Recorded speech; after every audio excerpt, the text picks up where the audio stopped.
Oh, we're back! Dobrodošli! Hi, Kulti Club. Yes. That sounds so good. That sounds very good. We're gonna say it again. make it a thing. Say it again. Kulti Club. Oh, yes. Okay. We're already a club together, right? We're a little community. Yes. Yeah, we reached 1,000 followers within the first four episodes on TikTok. Yeah. Almost on Instagram too. I just want to thank everyone, first of all, for the support.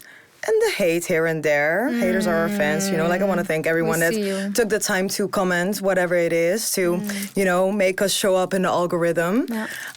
It has been a journey. It has been a journey. Ajde na kafe. Ajde. How was the last month for you since we started? Oh, that was, I think my cortisol levels haven't lowered since we went live, honestly. Right? But I'm so grateful that we've gotten so many nice comments and DMs from ladies all over the Balkans. Mm-hmm. It's been so amazing to see that, the kind of representation that they want to see, the support, the gratitude. So really, my heart is full. Let's put it that way. So thank you, everyone. Yeah. I'm really happy to be back again as well. Mm-hmm. My hands were really itching, after those first episodes. I was like, this is it, I'm really loving it. Yeah. And I'm also back from the Balkans after being a month in Bosnia. So there's a lot to unpack there. Yeah, we have a lot to discuss for the Ajde na kafe segment. I think the last month was a bit hectic because we went live for the first time. We got so many comments. So, guys,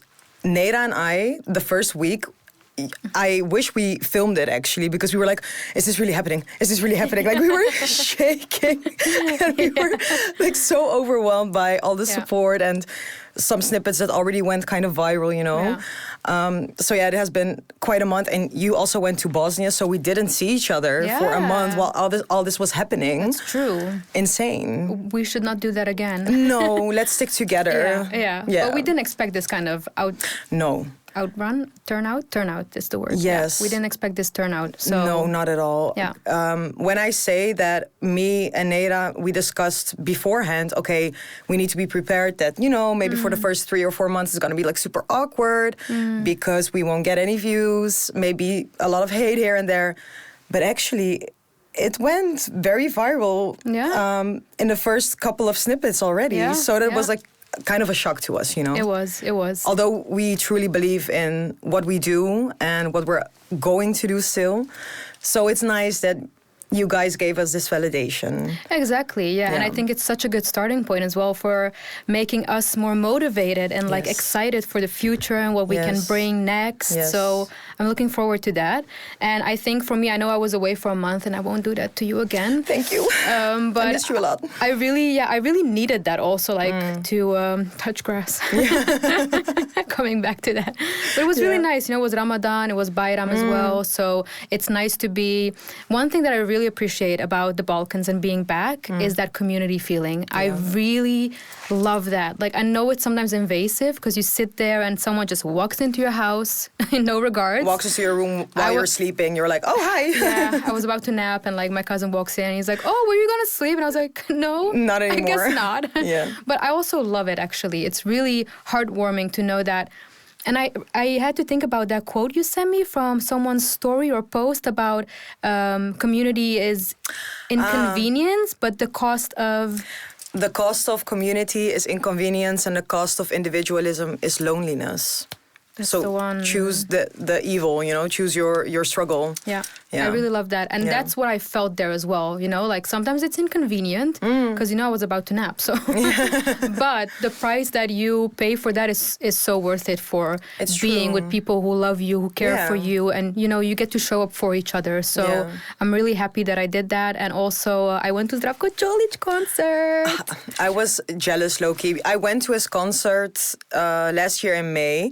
I don't know all of his songs, but after I became a fan, actually. So when you said you were going to, I was like, oh, I wish I could go again, but knowing more of his songs like I do now, I would experience it even in a better way. Yeah, this was my third concert, and I would go again.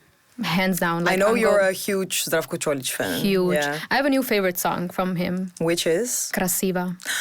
Okay, that's one of the most famous songs of his, but right? it wasn't like a top 3 for sure. I have a top 3, but that wasn't. And now I'm like rotating again. So, but he has so many bangers, so many hits. And then you realize like how many songs are, even after the concert, and he was singing for more than 2.5 hours, mind you. Even after the concert, I was like, oh wait, but he didn't, for example, he didn't sing Çayır Şukarıya.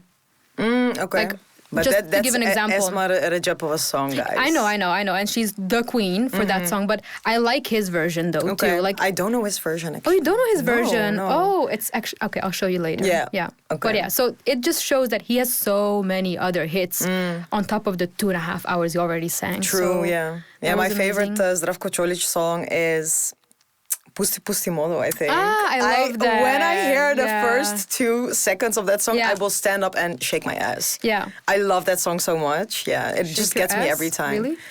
Yeah, just like... Or you mean like Juskat? That's my definition of dancing. Okay. I say shake ass to everything. Okay. Even when dancing kolo, you know? Mozart. Okay. And what did you do else? How was Ramadan? It was good. It's always good. It always comes at the right time, I feel like. And it's been it's a good experience, especially now it's in the winter, right? So it's a lot easier to fast. It's no longer the summer months where you're fasting till 10 p.m., I think. Yeah. So that's really hard. That seems like a struggle. Yeah, that is a struggle. But, you know, this was so much more easier. And again, like I said, I was there. So it really helps being with family, surrounded constantly and sharing those moments together, really coming back to, you know, we have this thing in Islam, it's called fitra, and it's the innate goodness in you. So that's who you are at your core, basically, what you can be. And you kind of like delve into that more in that month, right? And you look at, oh, this is the version that I could be. Like you rediscover the potential in yourself to do good. That's such a nice concept. Yeah, I like that. So that was really good. I enjoyed it, and Bayram was also very nice. I had so many pastries and coffees, and we saw. It was crazy. I noticed. I counted. In 3 days, I had like 9 pastries. What was your favorite pastry that you ate? Oh, my aunt... I was so jealous, by the way. Yeah, my aunt makes really good cakes and stuff. And I'm not a big cake girl, right? So, like, I don't really care for a torta, you know? Like Same. Thank you. Oh, we need to stop, actually. Okay, stop. We'll come back. We need to stop bashing Balkan food every chance we get. In general, out of all desserts that you can get in the Balkans, just torti, cakes, basically pies. I don't care for them that much. As long as it has like this schlag in it. Not really a big fan of it, but I do like our baklava. The hurmașița, the general. We're getting a bit off track here, but how do you guys make the baklava? With what kind of nuts? With walnuts mostly. Same. Yeah, we don't use pistachios. Same. Yeah. Interesting. Although I like pistachios better, but I'm not gonna make a thing out of it again. We're trying not to anger you anymore. You guys were we're very feisty about the Balkan food. Like, okay, sorry that I said that I like. But you know what? This gives us another reason to really go and further our taste buds. You know, explore some more palates. So maybe try Romanian food. Let's go. I really want to try Albanian food in a really good place. Same. So let's go do that next time. I want to compare the foods that we know, like burek, but then from each country. I would love that. Yeah. But also maybe there's something coming y'all's way very soon. Maybe we're gonna... Speaking of krasiva, maybe we're gonna try to learn how to cook some of these things, but who knows? We'll keep you guys on your toes. We're not gonna reveal our plans just yet. Yeah. But, you know, speaking of plans and revealing stuff, I think you should reveal a little bit of what you're planning. What's coming up? I should. Okay, so as you guys can hear and see, I'm a huge jewelry lover. And I'm also a lover of Balkan culture and other cultures for that matter. So I decided to start my own jewelry brand a couple of months ago. And I'm working very hard behind the scenes for the upcoming launch. And girl, it's... Every time you think you achieved something, and every time it's 2 steps forward, 1 step back. I mean, if it was easy, everybody would have their own brand. But it's such an interesting process, very exciting also. It's just a lot of things are happening behind the scenes. I'm actually wearing a piece right now. You can guess in the comments which one it is. I'll include a picture or something maybe. Yeah. You can follow my brand at Kales Jewelry. And I will keep you guys updated from time to time. What's the biggest obstacle you've encountered so far? Not knowing shit. Okay, fair. I mean, I love jewelry, and I'm a very ambitious girly, as you know. So I really like to do stuff, but at the same time, I think very big. I tend to think very big, so it is very difficult to kind of narrow it down into small, concrete steps. So I have this very specific vision of what I would like to do with my brand, but then you also need to like cut it in smaller steps, and and then from those smaller steps, you have like other smaller steps that you need to do to achieve that goal. So I think that is like I get confronted with my own limitations and my impatience from time to time. Actually, I'm wearing one of the bracelets right now. I don't know if you guys can see it from here. Maybe I'll include a picture, maybe not just yet, but you can already follow me at Kales Jewelry. And yeah, it just has been so exciting to really start something from scratch in a field that you don't know anything about. So yeah. I was gonna ask, what was your biggest obstacle so far? I'm a person, I tend to think very big. And really starting your own business, there's so much that you don't even think about that is involved with starting your own brand, whether it is the production of the jewelry. I design everything myself. I do the marketing myself. And you also help me with some ideas. You know, I have some friends that work in marketing and stuff. But at the end of the day, you need to do everything yourself. And I have zero experience. I just do it for the love of the culture and love for jewelry. So that's what really drives me. But that makes me... I tend to dream very big, so cutting it in smaller steps, that has been a bit of a struggle. And out of those smaller steps, you have like other small steps. So that has been quite difficult if you started without any experience. But I've learned already so much, and I'm just so excited to give women the representation that they deserve through jewelry, and also make women feel empowered through their culture. That is really what my brand is about, you know. So yeah. And I also inspired Nejra to wear jewelry, actually. She is a non-jewelry girly. And yeah, you were there from the start when I started my Instagram page already. And you were like, I'm not really a jewelry girl. I think it's annoying. I think you can appreciate it, but you never wore it. And she went to Bosnia and she bought this beautiful ring. And I was so proud of you and myself that I influenced you into wearing jewelry. Have. Right. And to bring back to your point about the representation and, you know, doing it for the women, I tried one of your pieces, right? Because you were like, oh, try it on. Yeah. And I kid you not, I was like, my God, look at me. Like, I'm this sultana that's like wearing this gorgeous goldish jewelry. And like, I felt so good. Like, it was honestly, it's such a good design. So I'm really looking forward to this. It's going to be revealed soon, Yeah, and I know that it's been a struggle sometimes, and that, you know, there's been a lot of new developments. But that brings me back to my second point, which is another this or that. And I'm curious then, out of all of this that we talked about, if you had to choose one, especially now that you're doing Kales, right? Chaos or routine? Which one would you choose? I love chaos. I love chaos in the routine. It's very important to have a routine, 100%. But if you're living based on routine only and there's no chaos in it, you're a bit robotic. I have had these periods in my life where routine was very necessary and important. For example, when you study, when you're going to university. Yeah. But at one point I was taking it too seriously, and I was like, I'm a student. I'm still a student. Why am I taking it so serious when I can also just have fun here and there? Yeah.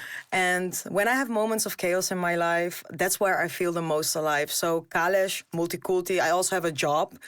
I'm also going to the gym. I'm also watching my food. I'm also trying to be social with friends. Like, there's just so much going on, and it's so chaotic, but I love it. I've never felt more alive, actually. What about you?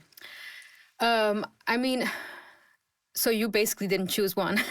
That just shows that you're chaos. Point proven, I guess. I think, if I'm being really honest, I would choose chaos as well. I don't think I'm a super routine girly. Like, except for when you go to bed.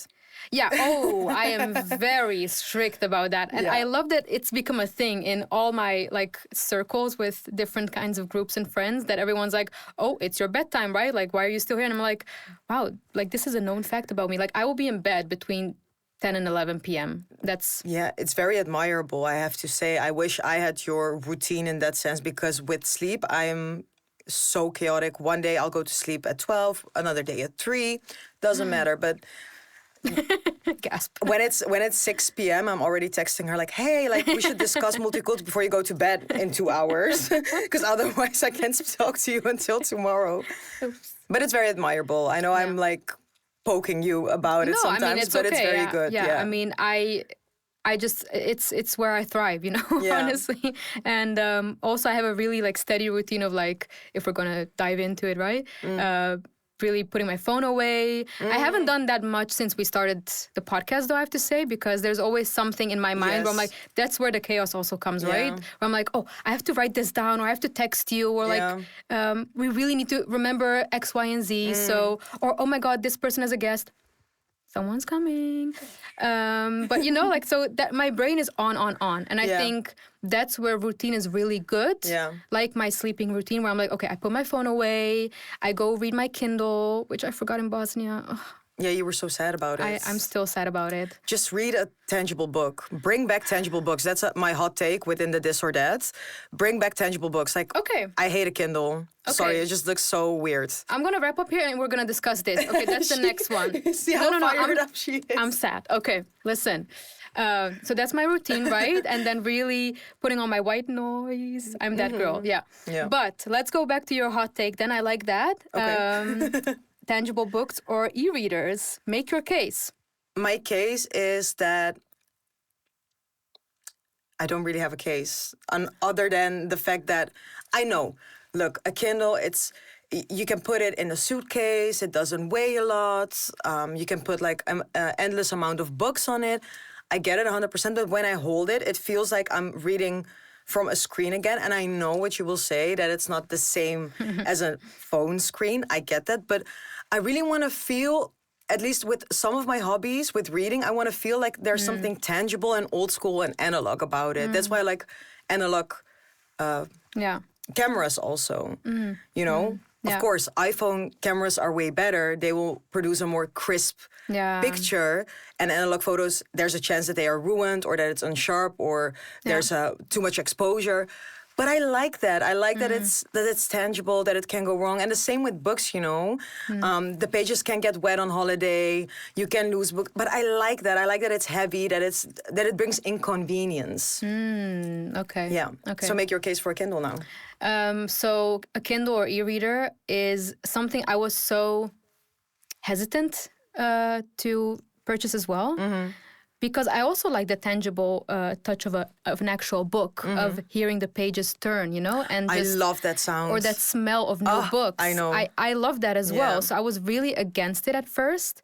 But then I got my first e-reader, and I kid you not, that's when my reading picked up massively. So just because it's so convenient. Yeah, because you don't really, like, it's small, right? So you just have it in your bag. Anywhere I go, I have it in my bag. If I wake up, I'm reading it. If I go to bed, I'm reading it. Because also, if you're reading in bed and it's like kind of dark, you don't want to turn on any lamps or whatever. Like, it's so nice to have that. I know you have that cute little lamp with the aesthetic. I get that. It's so cute. I don't have that though. So for me, it's like this you is can really buy it. I'm sorry. Damn. I mean, it's inconvenience, but in a good way. But also, like, I'm like this, and like, you know, like I had a whole setup. You gotta realize I had a whole setup of like a remote, a thing for my drink. I know, yeah. Like I have a full... It's so extra. I love that though. Yeah, it's pink, it's fluffy. Yeah. When I have a sleepover at her place, I know, okay, now it's 9 p.m. I need to drink 5 melatonin pills for me to be able to go to sleep right now. And then she'll be already in her nightgown with a face mask and a hairband with her Kindle like, hey, do you need something else from me? Like, You will not see me for the next 9 hours. Here, honey, So I have some cute. magnesium for you. Yeah. She'll come with like this sleepy drink, like a Yes. mixture for me to sleep. And like, you are very nurturing, though. You're like, thank you. good luck. Is that nurturing or is it just... Nurturing, but also thinking about ready. your own needs, and it's good. Yeah. Yeah. No. I don't think we're gonna find common ground, but if it makes you happy, I'm happy for you. I think it's a good balance though between us. Yeah. That's what I've been liking so far as well. Yeah, we both have routine and chaos in a different way, and I think we really complement each other in that way. Yeah.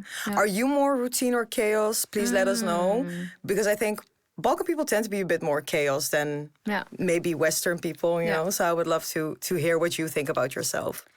I took some notes for the She brings next out a phone, one. okay. So we have a top 50 pastries list from TasteAtlas, is it called? Yeah. TasteAtlas, They do this, they bring out these top 50 dishes. It can be breads, main courses, desserts every year, I think. Every year, yeah. And this is from August 2025. I'm going to read it. I took some notes on my phone. And the first three actually are all from the Balkans. I'm sad. The first one is Pazarske mantije. What is that? So these are, you know what manta is, right? Yeah. You have it, I think, in so many cultures. Yeah. I know it's from the Turkish cuisine, manta, yeah. I think you have it in other more Eastern Asian cultures Everybody has as well. dumplings. Yeah, exactly. So it's just a different shape or just a little different filling. Have you tried it? These one? Yeah. Yes. Is it good? I really love them. I have to say, like, if I'm going to have mantija, then I do agree. These are the best. Okay, mantija, okay, period. And there's a really cute shop actually in Sarajevo, in the old town. And she is actually from Pazar, and she makes those herself. It's a really small place, so I'll bring you when we go there. Yes. With just ayran or yogurt next to it. Perfect. Sounds amazing. Perfect. I love manta, so I'm very curious. Yeah. The second one on that list is the Bosnian burek. Listen. Turkey incoming. Listen, I haven't tried the Bosnian, but wait, burek means with cheese? Burek meat? means with meat, yeah. Okay. I mean, the Macedonian one is very good also. I haven't had it. But sure, we will try it, I guess. But I think also they classify like the burek that we know in the Balkans as Bosnian either way. I don't think that they look at regional differences, but that's an assumption. Okay. But a well-deserved second place, I think. I think so too. The third one is banica sa sirne, Bulgarian. But the funny thing is that it's the same thing as sirnica, so which is burek with cheese, basically. And that's on number 9 in this list. So you basically have in the top 10, you have 4 times burek. That's great. So on the second place, you have burek from Bosnia with the meat. On number 3 is banica sa sirne from Bulgaria. Macedonia has it also. Just wanted to... It's a bit of a war between Bulgarians and Macedonians, I think. I don't want to start a war again when I mention the word Macedonia. But it could, I know that's a disputed dish. But we have it both, yeah. We all have it. Yeah. It's also, so silly, yeah, we by just the call way. it banica, you call it sirnica. Yeah. It's the same. Yeah. But we have, on the 5th spot, we have burek sa sirom with a Serbian flag. Now I'm so confused. Yeah, because only we call it, or you guys as well, apparently, banica sa sirna or banica. Yeah. But we have different words for different burek. So we have burek. When you say burek in Bosnia, you mean burek with meat. If you say sirnica, you mean burek with cheese. If you say krompirusha, you mean burek with potatoes. If you say zeljanica, then you mean with spinach. So you know what kind of monstrosity we have in Macedonia? You will fall off your chair as a Bosnian person if I say this. I'm sad. Pizza burek. I'm kind of here for it. Like the burger burek that I saw last time. I really want to try that. I don't know if I want to try it. I want to try the burger. Where was it? In Macedonia? No. Was it? Yeah, in Skopje, by the way. Yeah, but we need to, Macedonians, stop. Stop with the pizza burek. Stop with the pizza burger. Stop. Okay. Do you know there's a sandwich? Yeah. They also sell it in Skopje, the Stara Čaršija. Okay. There's a sandwich with the phyllo dough of the burek in a piece of white bread. It's supposed to be very good. Okay. We need to try it. Okay. But it's diabolical, I think. You know what? hate on it until you try it, right? That's true. That's true. No, I'm curious. I want to try everything. Let's but go. it just looks like, okay. Yeah. Open mind. It looks like diabetes in a bun, you know? Oh, yeah. Yeah, we have the US for that. Yeah, but I think the TasteAtlas actually wanted to start a culture war with this one. I haven't seen the comments on this post. We have to look it up. I think it's gonna be a war zone, actually. Yeah. The funny thing is that there's like 1, 2, 3, 4, 5. So in the top 10, 5 of it is Balkan. From which dishes are left?